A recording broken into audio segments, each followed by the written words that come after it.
We're right in the midst of vacation time and all that, coming back from the 4th of July. So we've got a small group, but we've got a strong group. We've got our 2 or more. So God's presence is in the room. All the important people made it today.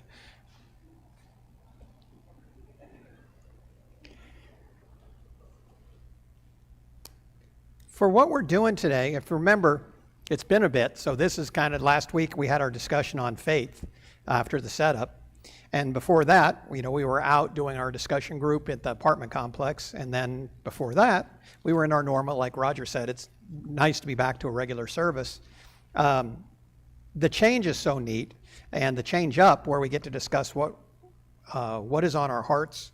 And really what we discussed last week was all about faith and what faith is, and we all brought an idea about what faith was and how is it working and what does it have its place. And this is just the way God works. And this is one of the things I was just mentioning to Josh when I walked in the building. And so one of the things I was so excited about was how everything just comes together. At my jog this morning when I was out in the sun and just enjoying the morning, you just start to see everything that's happening around you, and you start to remember all the people you've come in contact with and how the Bible really does come together. And they're little things that can seem like coincidence, but God sets it up in such a way. What we're going to be discussing is we're going back to our walkthrough through Matthew. So we were right in Matthew 9. We were just kind of getting going with it, and we were starting to see about all the healings. And, we had the healings, and we had the need for healings for so many people that have been in the building, just like Roger's praying today. There's always a need for this because we have sickness and death that is in the world. And so as we have this, and we have this coming along to us, it's something that we have to deal with on a regular basis. But we also sit there and go, as we're doing this walkthrough, what we're stepping into at this point, and Martha, if you want to come up to do the reading.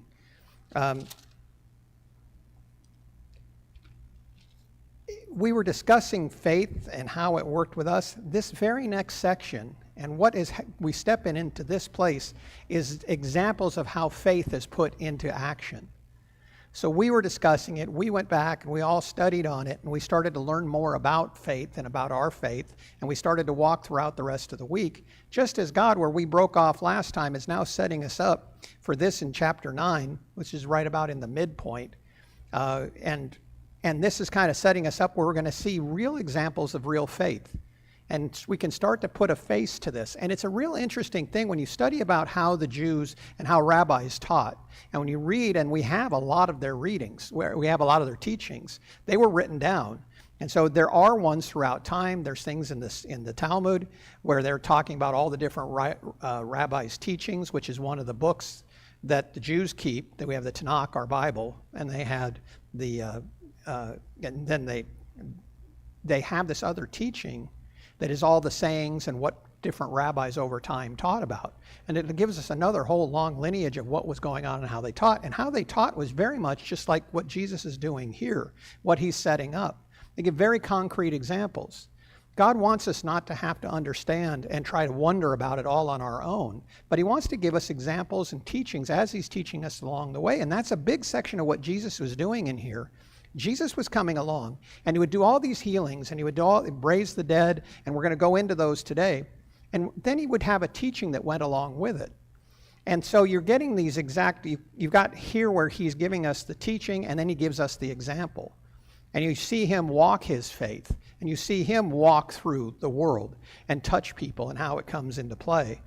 So that's what we're going to be reading about here. But remember this, because it's been such a while, I want to bring it up again. Matthew, remember, is making a persuasive argument to the Jews in his book. Now, we get a lot of benefit out of it. We get a lot of understanding. The more we can understand their perspective, the more we'll get out of it.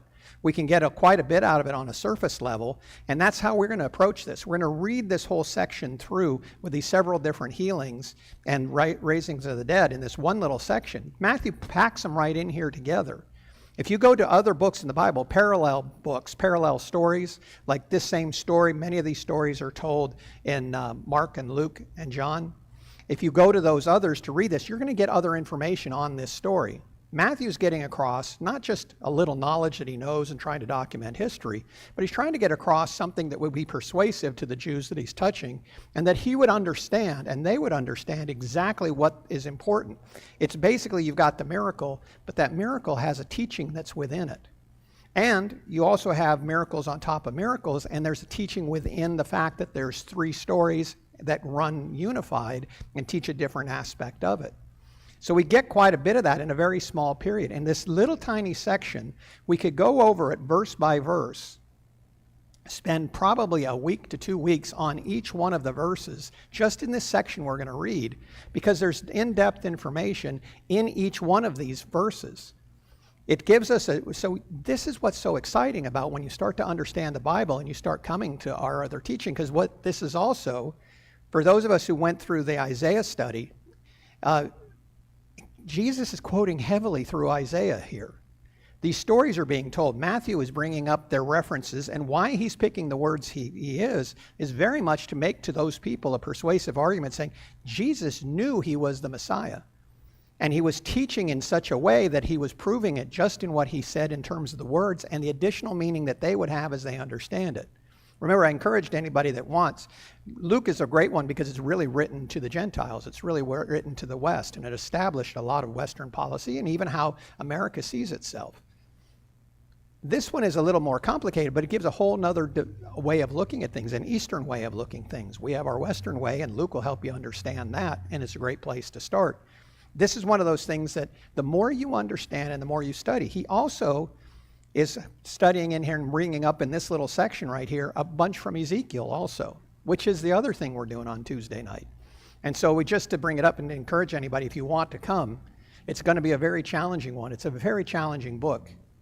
It's also not one of the happy, joy books. It talks a lot about God's wrath. It talks about all kinds of little things in there about the subtlety, knowing the other characteristics of God that we need, and also showing the complexity of the heavenly world, which we're going to be part of. So I encourage you to have it. But one of the key things about it is when you understand these things that we've seen in Isaiah and you see it here, and you see this come together in such a way that you understand what exactly he's talking about and the bigger, more in-depth picture, you then start to walk in your faith is enlarged. That measure of faith we were talking about last week, the way that Jesus draws it out of us and the way that Jesus sees it and he connects with our faith. This is the kind of thing of how you increase that and how you improve on it. It's not trying harder, and as I like to say, it's just not trying to muster up more faith, put on a better show, be more emotional, raise your hands a little higher. It's not about that. It's about it coming out of you and being developed and grown and matured by being close to Jesus. And that's what this verse section is about. You'll see this in some of the healings, but that complexity of it is what it kind of hits you every now and then you have that moment of still. For me, it was out on my walk, and as I stopped over and pulled over for a moment and there's a little place in our neighborhood where we can go out and look over the lake. And so it stopped and looked over the lake, and it was just kind of waking up in here, and you just start to see everything around you. And it's because it's all so interwoven. Your Bible is so interwoven that what we're going to cover today is the importance of these stories together, the overview of these stories together. That's what we'll start to. So just hear these and hear these stories work together because Matthew is presenting them together. We'll get more stories of other healings, and those healings will be grouped together, and actions and teachings that go with it will be grouped together. But this little section that Martha's going to read is, like I said, something we could probably spend just in this one section a good 4 or 5 months. Or, now if you did that, you would miss what we're going to get today, which is how the 3 stories are related together. So there's all of that level as we start to read this and understand the complexity just in these Gospels, just in the Gospel accounts, Matthew, Mark, Luke, and John, and how different they are and how the world wants to treat them as 4 little historical documents that don't make sense and don't line up, when it's 4 different people's point of view of how they walked with Jesus. All righty, kiddo? You want to give it a shot?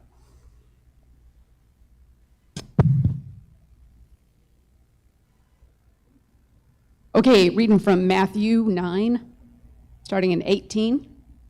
While he was saying this, a synagogue leader came and knelt before him and said, "My daughter has just died, but come and put your hand on her and she will live."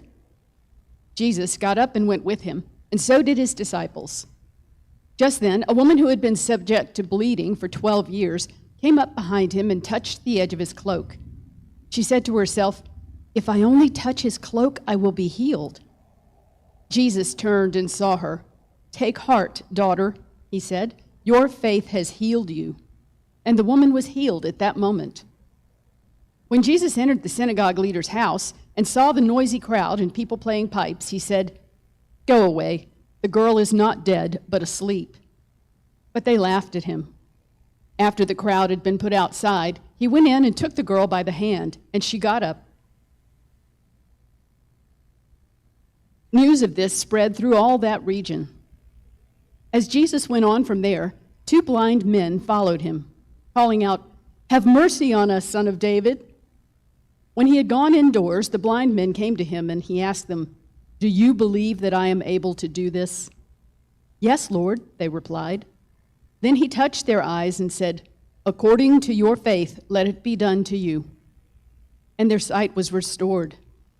Jesus warned them sternly, "See that no one knows about this." But they went out and spread the news about him all over that region. While they were going out, a man who was demon-possessed and could not talk was brought to Jesus. And when the demon was driven out, the man who had been mute spoke. The crowd was amazed and said, "Nothing like this has ever been seen in Israel." Thanks, Kiddo. So when we take it like the way Martha read it, and by the way, I mean, is that a lesson between men and women? I have a hard time doing this message and reading from it, holding a microphone, so I use the ear one. Martha can hold the microphone, read from the Bible, a flashlight in one hand, the mic in the other, and reads well. You know, it's just like, that's where you really understand that men can do one thing intensely in a row. I was watching that, I hope I got everything. I was watching that kind of in amazement, thinking. So, see, you heard that each time it came up. You heard the comment about faith. And Jesus kind of looks at them. They're so close together. I always, and I've said it before, I love the story about the Samaritan, or excuse me, the centurion, and how his faith, Jesus is amazed at his faith, and is just saying, "I've not seen such faith in Israel." And you see him say that to the centurion. I brought that up before, but I love this one, and it's so short. But if you really take it within its context, and that's what I'm saying, if you just read the one little section, there's so much that could be taught about the girl being asleep. If you notice, he's saying that the little girl is healed because of Jairus' faith. The dad's faith is such. He just comes to get Jesus knowing that he can save her. Jairus works in the temple. He says he's one of the temple officials. So he's got an important job. He puts a lot on stake. The temple is not very happy with Jesus. They're very suspect, and in fact, we get it in the very last sentence that we'll start to cover next week. They're very suspect of him, and they really don't want him around, and they don't like what he's doing. You know, if you kind of take a look at where they're at right now, it's almost like Walmart. When Walmart started out, for those who were kind of from small towns, you think of Walmart as it was the one department store that was in a tiny, tiny town. And it was where you go. And Sam Walton built up his empire by going to these little markets everybody ignored. And he had these little stores, and he had this concept of low prices to these smaller communities, and he'd bring it in. Jesus is doing very much the same thing. Remember, he's not going to Jerusalem first. He's the king. He's God. He could just walk in and take his place in the temple and throw everybody out that he wants to and just command things to be that way. And he doesn't do that. What he does is he goes to the small communities all around him, and then one day he shows up at the big city. And in that one day, he has a massive following. He's got about 5,000 people that are starting to follow him at this point. And as he has this whole, and that's one of those things that if you watch like we do, The Chosen show, it's one of the things they don't do real well. They show there's a group of people following him, but they're really following him. They're very close and involved with him. And in fact, Jesus speaks to a number of them in ways in this Bible that is much larger. So he's growing this following by going to all these small communities. And the big city, the temple, he's seeing this and is not very happy with him. But at this point, they don't really have anything to know. He's got control of these smaller markets. And he's going to bring this together. And one day he's going to step into a big city. And when he steps into that big city and he has his impact, things are going to be very, very different. And there's a whole different momentum going against him. Well, that's what we're seeing in here. Think of it as Jairus comes down from the temple. He's a bigwig.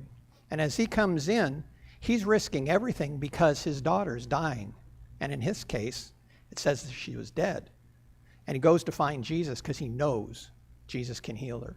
And he goes and gets him. And he's in Jesus' presence and says this. And he just, what does he do? He walks in and we get this. And he just says, there's all these people wailing and moaning. These are paid people to come in and to show, the mourning for the daughter being dead.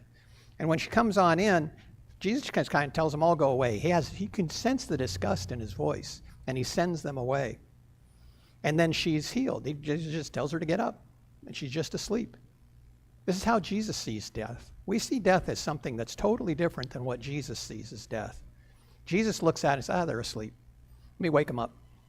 No different than it was the night before when she was just sleeping. That's how he sees it. That's how he sees us. That's how he sees death. He's troubled by it, and we have other sections in it where we also know that some people don't get woken up by Jesus and saying, hey, just get up. Come to me. Spend eternity with me. Some people wake up, and that's not where they wake up. And they don't like where they are. But Jesus is saying this out. Well, this is a significant thing if you think about it.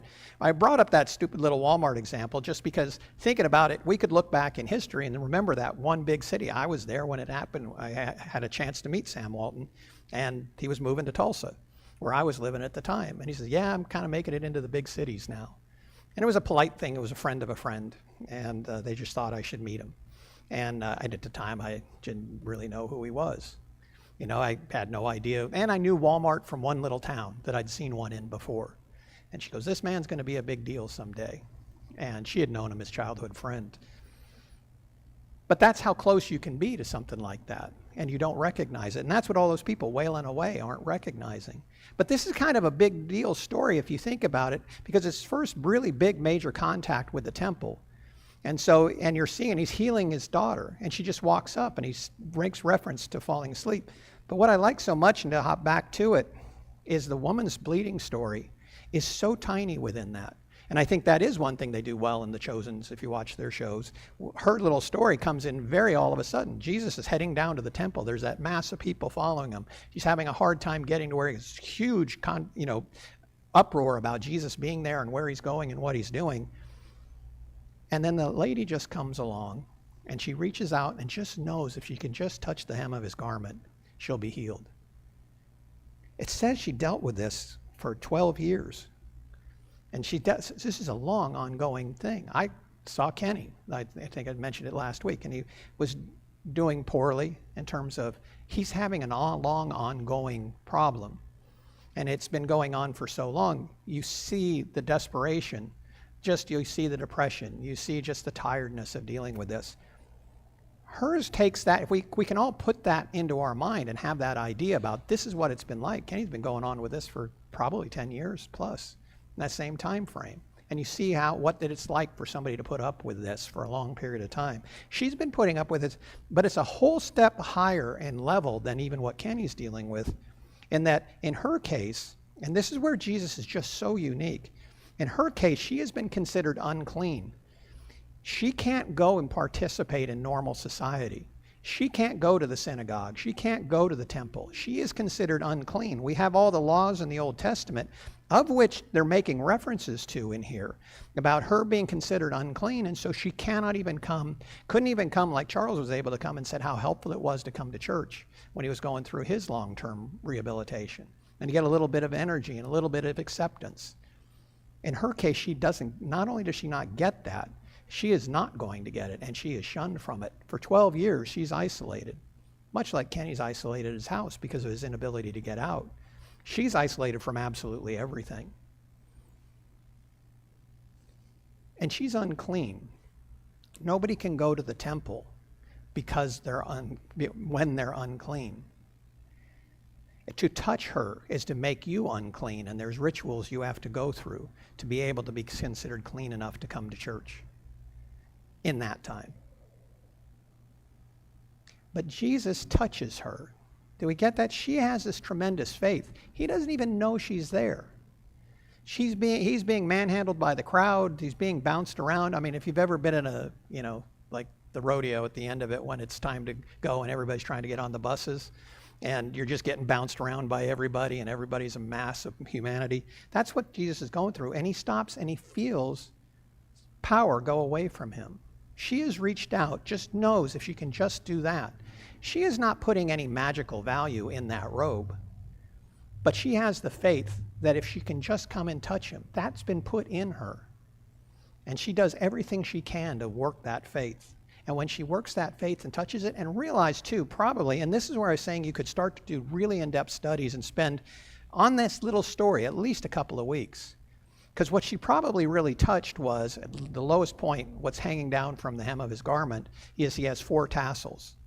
And this is something that all rabbis would have had. Most people were to wear it to show the significance of them being Jewish. And they're going to be they'll have these 4 little tassels at the 4 corners of their outfit, being the lowest point. And that was something they were required to have. And she reaches out and touches, so she probably reached and touched, in her idea, the hem. They would have been considered part of the hem. And she reaches out and touches it. And she's healed. And she's immediately healed. And Jesus says, I felt the power go out from me. Where did it go? Who did I touch? Who touched me?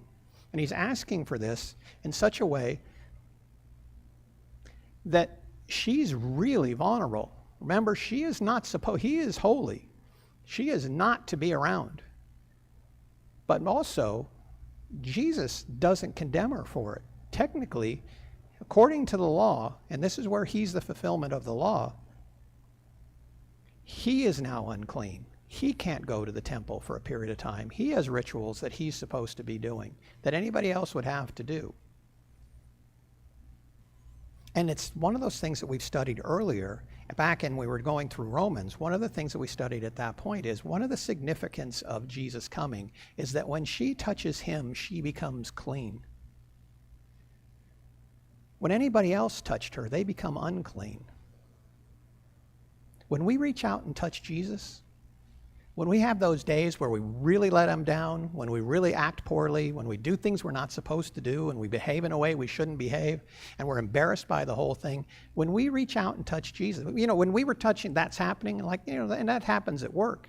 There's times where I'm reaching out and touching people, and you're hitting them with their anger, your disgust, you're just going at things where you're so unhappy with the way things are, and what are you doing? You're making everybody unclean around you.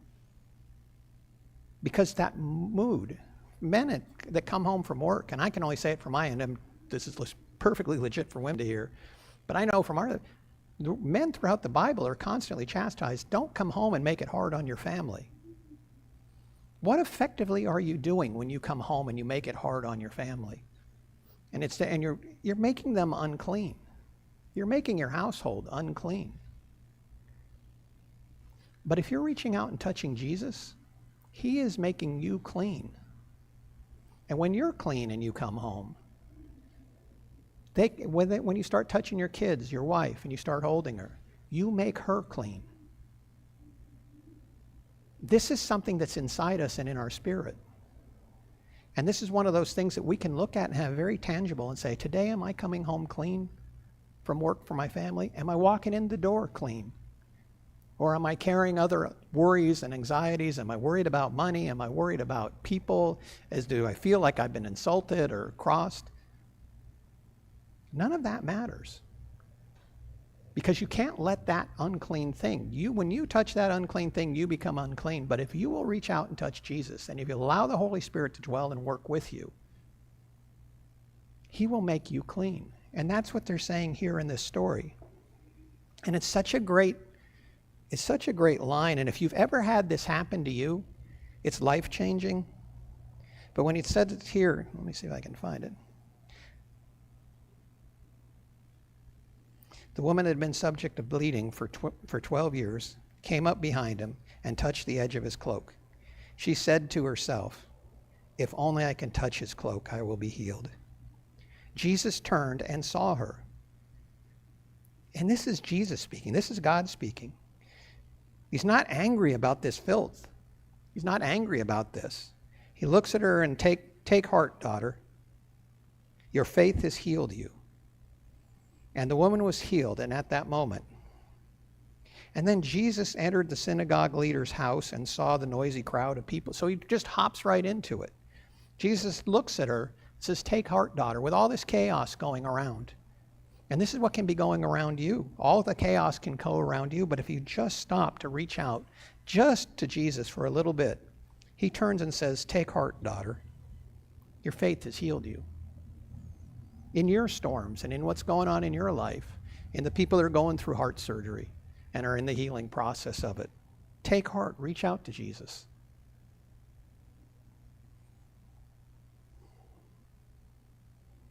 But don't you love that? If you could hear that in the middle of a surgery, if you could hear that in the middle of worries about your money and about your work and about your family and about your kids, if you could hear, take heart, daughter, take heart, son, and we start to understand we are daughters and sons of Christ. And that's what God's saying right here. Here's God, Jesus, looking down at her and saying, take heart, daughter.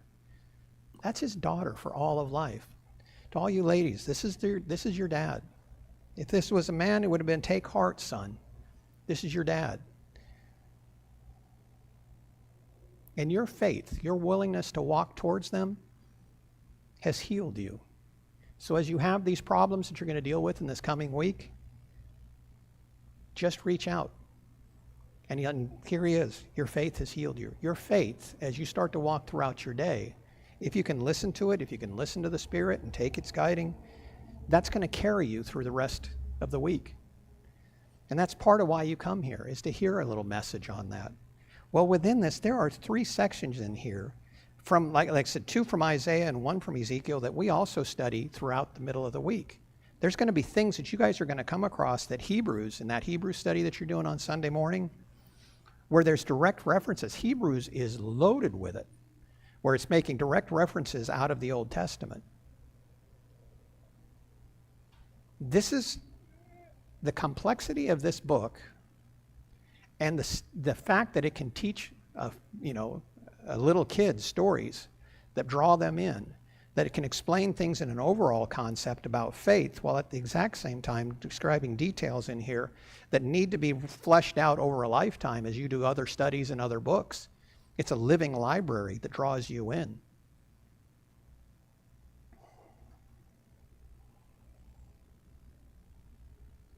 See these things in here, all of this faith that came out, the faith we talked about just because it was the end of setup, and we really weren't sure how long setup was going to take, so we planned, let's just do a discussion afterwards. And then God puts faith on all of our hearts to bring it up, and we all have input on it. Now he's giving us direct examples, again, back out of the Bible of the faith. We have the 2 blind men. And it's a neat story in that it provides something really weird that when you read it, if you were to read this on your own, you're going through it like we did, there's something really weird about that one. Is totally different. Their faith still heal. They still search out Jesus. They search out Christ. They see him on the road, say, hey, son of David. So they're acknowledging him. They're kind of giving him props for just saying, hey, you're this, it's the son of David. We're recognizing you as the Messiah. I'm giving you a really big compliment there. Hey, can you heal us? And Jesus kind of just walks off and goes inside the building. And then they follow him in and ask again. And he heals them. And he heals them because of their faith, because they did pursue him. In this case, we get a little bit of a lesson, like they asked, and then they asked again. They didn't take no for an answer. Their faith was such that they didn't take no for an answer, and they had persistent prayer in that regard. And we've studied that throughout the years. But as he has this, and they walk in and do this, one of the things that they get out of this is they do get their prayer answered, but then Jesus tells them, don't go tell anybody about it. And I only bring this up because this is some of the neat things that will happen in the Bible. There'll be something weird in it. That's kind of weird because there's no such thing. I mean, he's in a massive crowd and he heals her. And he stops right in the middle of that crowd and demands they find who it was that was healed and who took the power from him and where there was. And he wanted to comfort that person as well as heal them. Because healing is great, but comforting from God's even better. Comforting from God lasts forever. That healing lasts through this life and until we reach and have our new bodies. Here, though, you have right behind it, he comes in and says this thing, and don't share it, don't tell everybody. So when you hit something like that that doesn't make sense to you, it's a great time. Don't ignore the weird stuff. If you come into something that's just really weird and out of the blue, And there's even some more coming up here that'll be in here next week where there's another thing that when you look at it, you go, why did he say that? Well, that's exactly why that's in there. Why did he say that? You know, so that you can look into that and answer and then do like we did, sit together in a group and answer that. Why did he say that? Because it isn't really answered. I mean, I have my thought on it. My thought has always been on it. If you look at these other teachings, in particular the two that come right before it, they have very specific things that have a lot of in-depth teaching that goes along with it. Their healing really doesn't. I've always kind of wondered, just because they were there and they were persistent, and that's the whole point of this, Jesus is going to give them that. Yeah, I'll heal you. I'll heal if you're blind. It doesn't have anything in my big overall picture for me to teach you out of this, except that you can ask. You can ask, and if it's in my will, I'll give it to you. But the other people, there were big, long lessons that could be spent on that, and you had to understand lots of extra things to understand it, even remotely at its depth. Here, I think that's what he's saying is, do the prayer just like Roger did. Do that prayer for the person that's on your heart, person that's meant something to you. Is it one of those things? And maybe one of those things that we allow ourselves, God allows ourselves to make that choice and have that influence on the situation. But what we do know is it wasn't a part of a bigger story. He wasn't told to go out and share these other things. And really, if you kind of look at this, these other stories are just very public, and they involve a lot of extra layers. So that's where it could be on for that. But that's just one of the things that I take, you know, as I look at it and I read it and I try to make sense of it. And you'll do that and you'll fill it in. And then you'll come and you'll discuss it with other people. And it makes the body stronger when, I think it was Susan last week brought up the thing about the measure of faith. And I was like, oh, I hadn't thought about that in a long time. You know, yeah, I do have to figure that into my faith. And so that's where that kind of grouping comes in and becomes important. This that we see, and what we see within this book, sometimes takes a lifetime for it to understand, come together. And some days it just comes when you're just out on a walk looking at the lake, and it just opens up to you. And now you see why you've been studying this for the last 2 years. You understand why you went through this 20 years ago. And within that little moment, and let me add, and then and somebody just mentions in small group, you know, that about the measure of faith. And you start wondering if can that measure be increased. And that may be the very instant when my measure of faith was increased. I walk a little closer. Questions that were in the back of my mind for all of my life are slowly getting answered. And it's a lifetime walk. We're a small little group, but we chose Disciples Pathway as the name. That's what's happening along in our Disciples Pathway. If you think of it as a marathon, every now and then when you're running in your marathon, you get that tiny little break. There's a table set up, and there's water on it, and there may be a banana on it, and there may be something else, some carbohydrates. That little break that you look forward to, and there's a whole bunch of people standing there at each one of the stations along the way on your long, long journey, marathon's a long distance. And all along the way, there's those little breaks. And what do you get at those little breaks? You get words of encouragement from the people that decided to volunteer and be there to help you. And they sit there and not only give you a drink, but they encourage you. It's a way to go, you can do this, you can keep up with it. When you hit that big hill that just about crushes you, you can stop and look at them and they say, you can do it. You can get up to it. Just take a little rest. Slow down just a little bit. Get ready for it. That little word of encouragement along the way comes from your brothers and sisters. At that moment, that's who they are. And they're a welcome sight every time you see them. That's what's happening along our little line there on our Disciples Pathway. There's little moments, Sundays, times at the lake, times we get to see each other, times we have confrontation, and we have serious confrontation. But then we find out that confrontation was for a moment for you to understand something, maybe down the road. And that'll sit with you. And you can sit there and let it eat at you. Or you can stop and look at it as a moment of learning and opportunity. And as you do that and you figure these things out, it all makes sense. And then finally the end gets near. And we saw that with Dutch. The end was getting near, the end of that marathon. And he's run the good race.